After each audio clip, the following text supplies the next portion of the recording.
Okay, here we have the ear. First off, the ear is divided into three parts.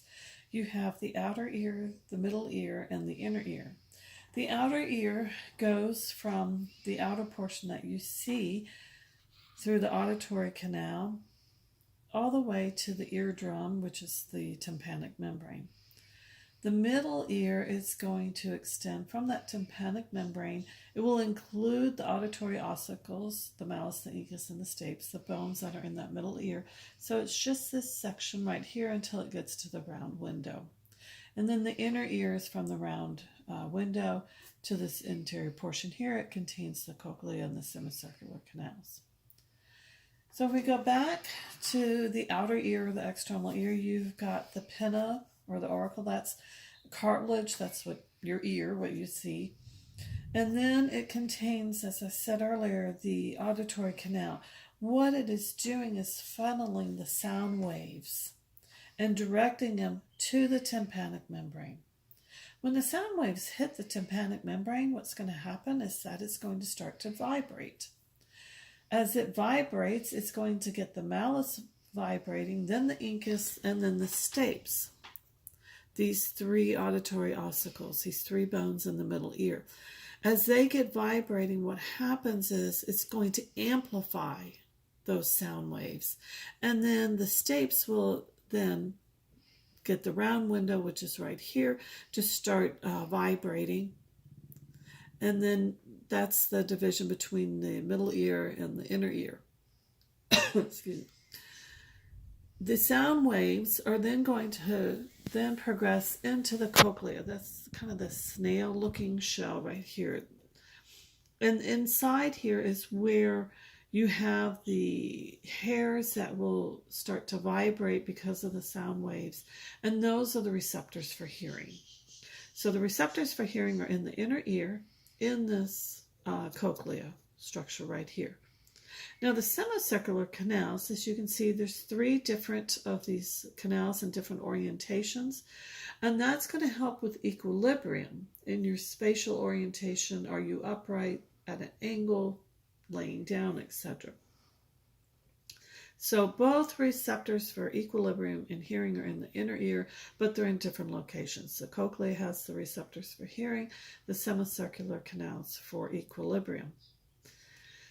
One thing I want to mention from a clinical standpoint is the middle ear here. This should be filled with air, not fluid. And if you notice right here, this canal right here, that is your eustachian tube, also known as the pharyngeal tympanic tube. They keep changing the name of it. This would be an adult ear. Look at the angle that it's at. Where does this drain? Down in the back of the pharynx. Like I said, this should be filled with air. When you swallow, when you're going up in elevation and you hear your ears clicking and you feel that change in pressure, it's helping to equalize the pressure in the middle ear with the atmospheric pressure. If this becomes clogged or blocked in any way, you can have pressure build up in the middle ear.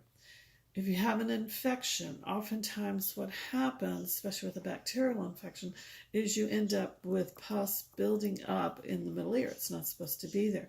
Where does it go? It starts to push onto the eardrum or the tympanic membrane, and it will actually be bulging out. We can see that when a physician is observing your ears.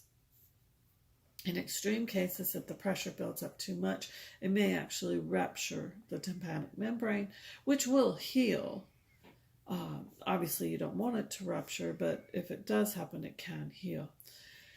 For children, sometimes you may hear if they have chronic ear infections, what they will end up doing to help so that you don't have fluid buildup in the middle ear is they will place tubes in. What they're doing is placing a tube through the tympanic membrane here so that it will drain out. So what they do, if we take this out, is they put the tube through this membrane, just right through here. The angle of the eustachian tube is different between adults and children. In young infants, the angle is not nearly as strong. It's more horizontal just because of the ratio of the skull bones are still growing, etc. So as you grow and increase in age and development, gradually that tube goes down more at a higher angle. Because it is more horizontal in young infants, that is one reason why the recommendation is that you do not feed an infant a bottle or juice or any type of liquid, say drinking from a bottle, with them lying completely flat. Have their head tilted up a little bit to prevent fluid from basically backflowing up into the middle ear and then increasing chances of ear infections.